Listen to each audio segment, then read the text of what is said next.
Much like the bumblebee, the Oz-9's continued ability to fly seems to have much more to do with sheer bloody-mindedness than physics. Awkward and about as aerodynamic as three zebras stacked on top of each other, the Oz-9 chunks along through space, waving a metaphorical middle finger at anyone who questions its right to do so.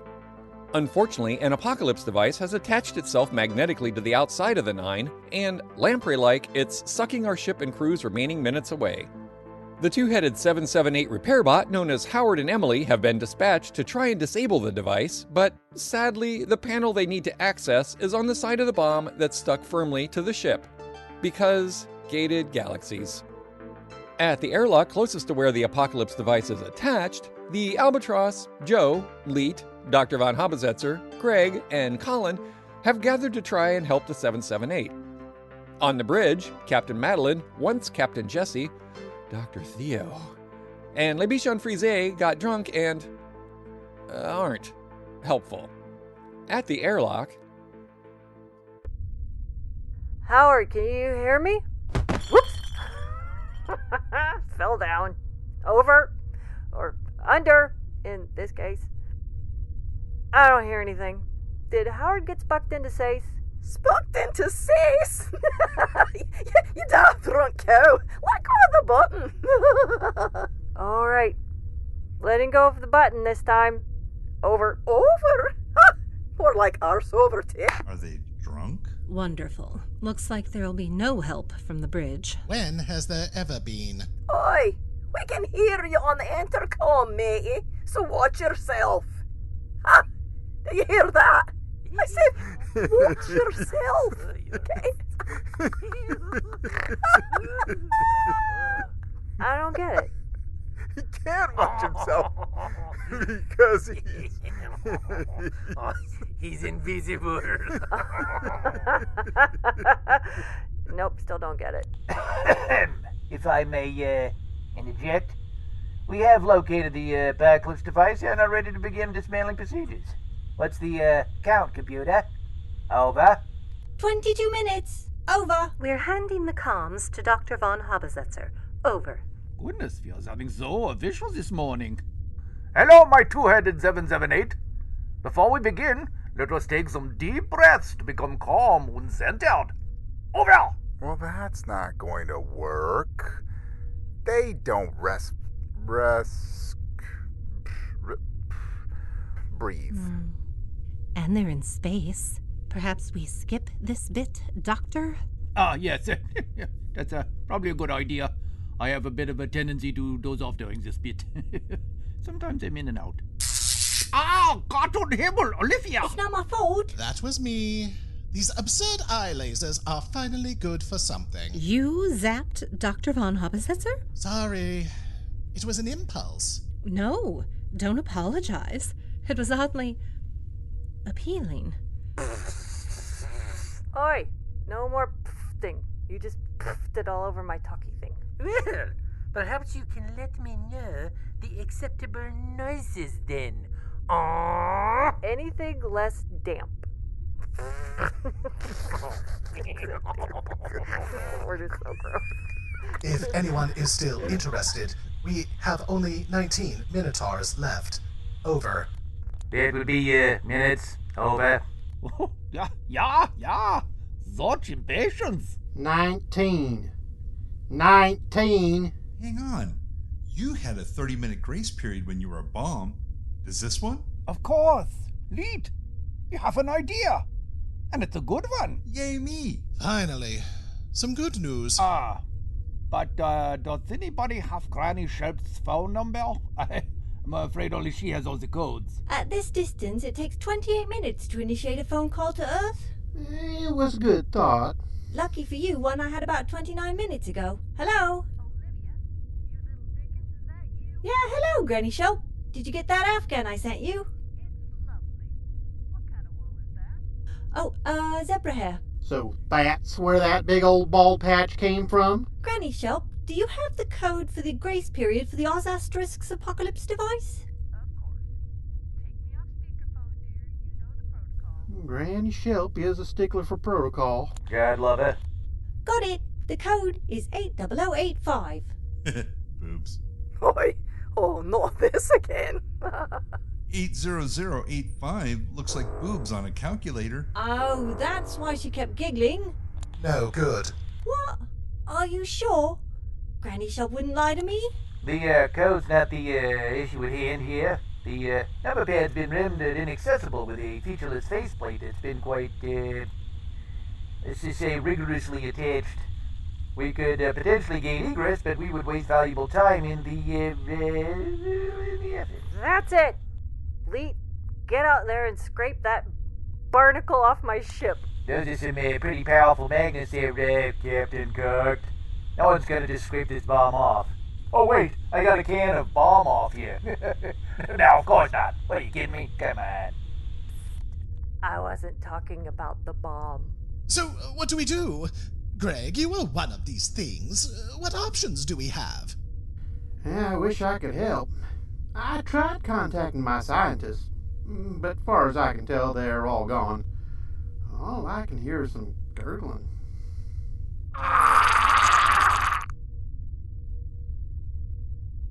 16 minutes.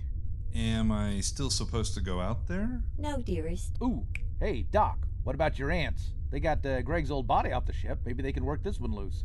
Oh, speaking of ants, put a dram of whiskey in my Aunt Morag, and she could shift that bugger one-handed. Auntie Morag! Morag, please report to the bridge. Auntie Morag, to the bridge. No good. We lost too many ants with Carl. You bastards lost my Aunt Morag. No, hang on. She died in 2130. Why are we talking about my dead aunt? You brought her up. No. Oh my. Speaking of bringing things up.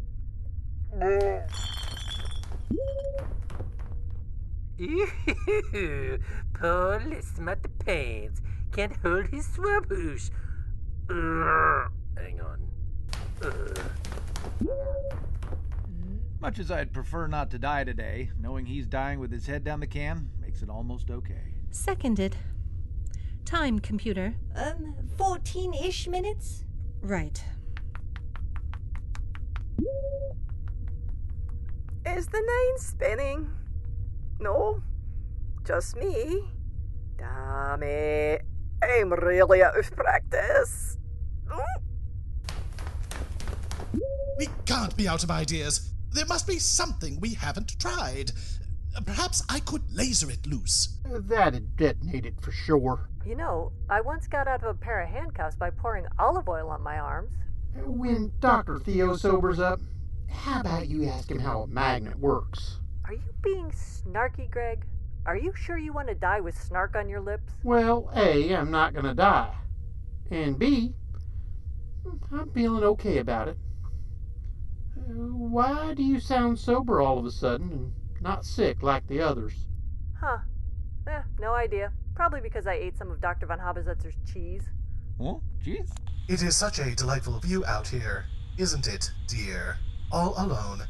No one barking orders at us, or indeed lifting a flamethrower to save the ship. I gotta say there, Tater-Tot, if it weren't that we were about to be blown to bolts and bearings, this would almost be romantic. And you did mean finger, therefore flamethrower, right? It is endearing that you always know what I mean. How about you give us a smooch there? Those two are so cute. I've never thought that about someone who tried to kill me before. Well, except my grandma. You have sweet smoochies, dear. Good God, you two, get an assembly line. We have work to do. Am I hearing the Albatros? Is she out there? Oh, she is. What's she playing at? Albatros, what are you doing? Get in here! You're not even wearing a spacesuit. It doesn't matter, Colin. I'm a robot. Well, yes, that's true, but surely we're all safer with you in here. Greg, you said the Pacos were attracted to Oz 8000 ships that had life forms aboard, correct? Yes, ma'am. Only live life forms, though. Or is that what that means? Hush. Dr. von Habesetzer, is that true? Or are they actually attracted to a combination of metal, human flesh, and G2 body tags? I'm uncomfortable with where this conversation is leading, Please Fräulein. answer the question, Doctor. You're not, wholly incorrect. Yeah, look, lady, even if that's true, this big fella isn't going to let go of a whale in exchange for a minnow. No offense. There. Honestly, I don't have time to work out if I'm offended by that or not. What is happening? You don't smell so good. Why is my petite oiseau out there? Oh, God. I think our assassin is about to become the first albatross in history to fly. I think I tasted my own liver. And all albatrosses fly, Captain. It's a good thing you study molds, Doc. You'd make a terrible ophthalmologist. Albatross, this is your captain. I'm ordering you back inside the craft. Thank you for the invitation, Captain, but I'm afraid I must decline. That's a direct order. Howard, if you wouldn't mind, could you recite the first principle of the ship assassin's oath? I vow above all to protect the ship, its crew, and cargo, even if that is to my own detriment or in opposition to direct orders from my captain. Gated galaxies put that in the oath? Oh, Colin. Don't you know by now?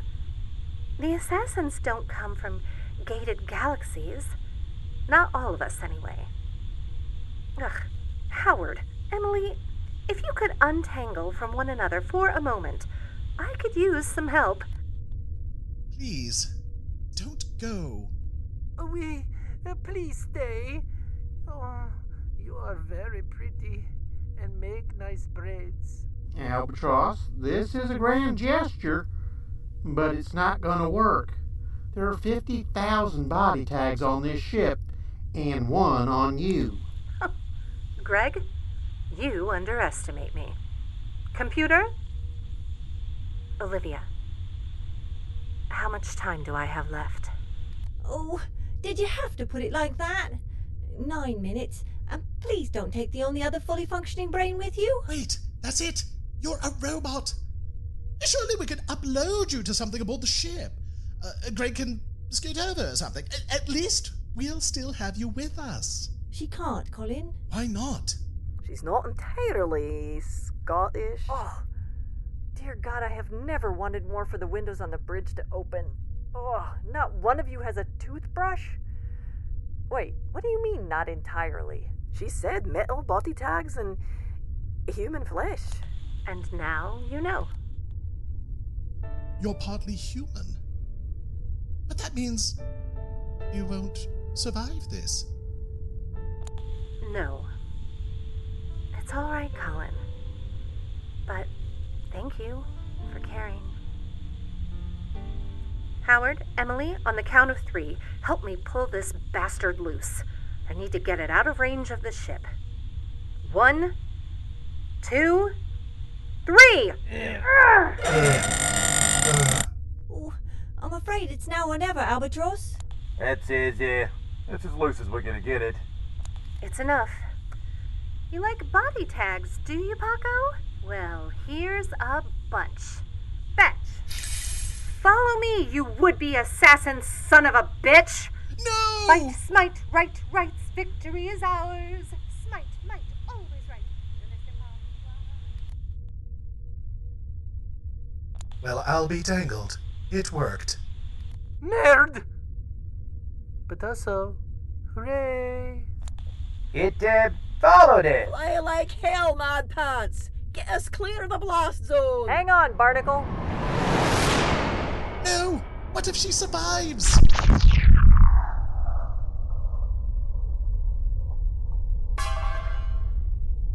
Not to put too fine a point on it.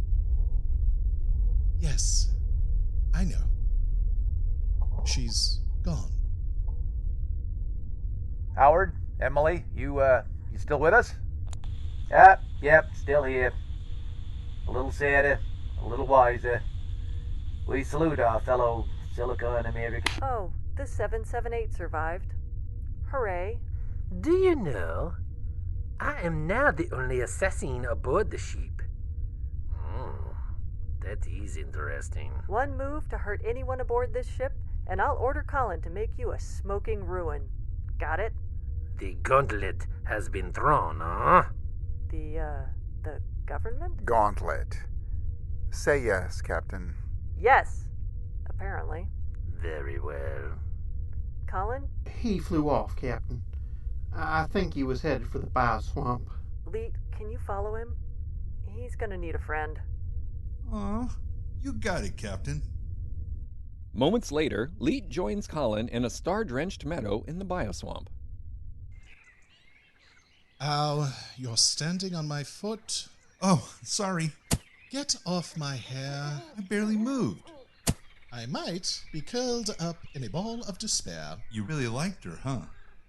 I did. Apparently, I have a thing for women who are fearless, brilliant, and who will go to nearly any lengths to get away from me. She liked you, too. Did she? How do you know? When it was her turn to make breakfast, she made you pancakes shaped like C's or guns or venomous spiders. I just got circles. Yeah, I got circles too. Plain, boring, nothing special about them circles. Little zeros. The stringy ones were spiders. I never could figure those out. When did you all get pancakes? Why are you all here? Where else would we be, my boy? One of us has been taken, and we are here to commemorate her. Who would like to start? Oh, I've got one. Yes? Never mind. That was Jessie. Oh, she smelled really nice. That's true. And, she cleared up those zombies that one time. That was helpful. She was real tidy. Tidy. Is that really the best any of you can do? She had a real nice singing voice. What was she singing when she jumped, anyway? She was such a tiny thing. I could barely feel her when she was on my back. In the end, she was the strongest of us all. Well said, Leet. It's true.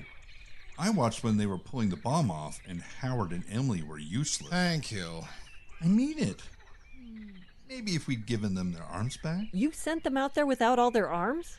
To pry a bomb loose from the ship? Now, hang on, Captain. You were the one shouting to get them out there ASAP. Well, yeah, but how exactly does hurry up and get them out there to save us translate to whatever you do, don't give them their arms back? I did wonder about that. Were you expecting them to loosen the bomb with their teeth?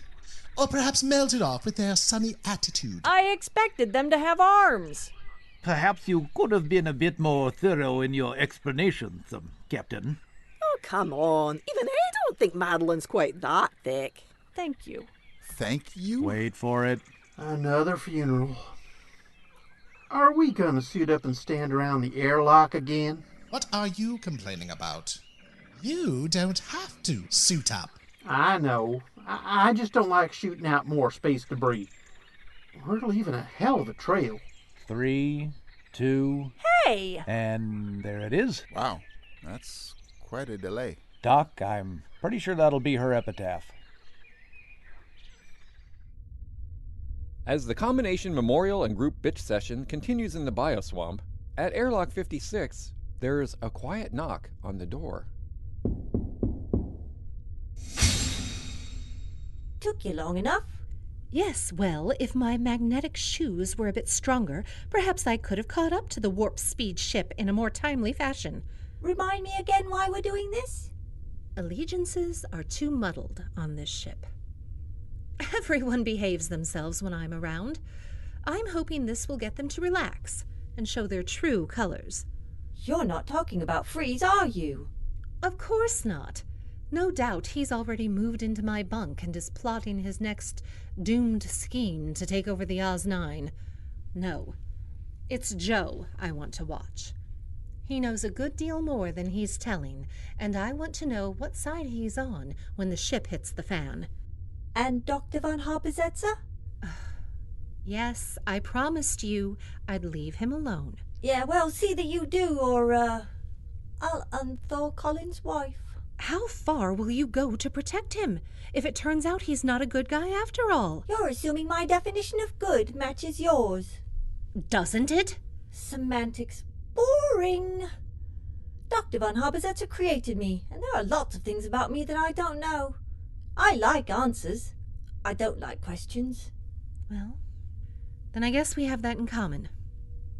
All right. I'm heading to Bridge 11. Why that one? Bridge 8 is closer, and 19 has better furniture. Never you mind. Just be sure my comms and cameras stay in working order. Ooh, Bridge 11 is directly above Colin's bunk, isn't it? Not directly, no. There are at least half a dozen levels in between. Still, keep your door locked. Joe's been doing a lot of roaming at night. He's looking for something. See? That's exactly why we need to keep a closer eye on him. Why didn't you tell me that before? Oh, how many times do I have to tell you this? I don't really like you. Oh, for God's sake. Is it really necessary for you to like me in order to work with me? Well, you could make an effort. An effort? Your computer. So are you. Not all of me. Oh, please. No playing the pity me. I'm a cyborg card, missy. Your hair is human, not much else. That is not true. What else? There are more real parts than that guy in the operation game. In case you forgot about French Lick, well, we'll have to check in on them next episode. But if I were you, I'd stay till the end of the credits this time. You've been listening to Bonnie Brantley as Jessie, David S. Deere as Dr. Theo Bromae, Eric Perry as Howard, Dr. von Zetzer, and Joe, Tim Sherburn as Colin and Emily, June Clark Eubanks as the Albatros, Shannon Perry as Madeline and Olivia, Richard Cowen as Leet, Kevin Hall as Greg, Aaron Clark as Le Bichon Frise, and me, Richard Nadolny, as your narrator. Our music is by John Faley. Our artwork is by Lucas Elliott. Oz 9 is written and produced by Shannon Perry. Still there? Good. Remind me again why we're doing this. Because the Oz 9 was supposed to have exploded by now. My brother's memory-altering body chip is no doubt wearing off, and he's remembering more and more. We need to act before he does. But why the subterfuge in the first place? And now my poor dear Percival is dead. Devoured. Percival was a fool. I told him to keep his distance from the plants, but he claimed he'd tamed them. His death is on his own head. Yes, well, so are his feet. Oh, I wish the others would let us get close enough to retrieve the leftovers and bury him properly. That any of these idiots thought Percival was me makes me want to feed all of them to the others. They are a pretty thick bunch, Tiberius. It's time for me to take my place as master of the Shoutorium Felonius. Fetch that annoying bunch of trespassers so we can bring Pluto to heel. The new order starts today.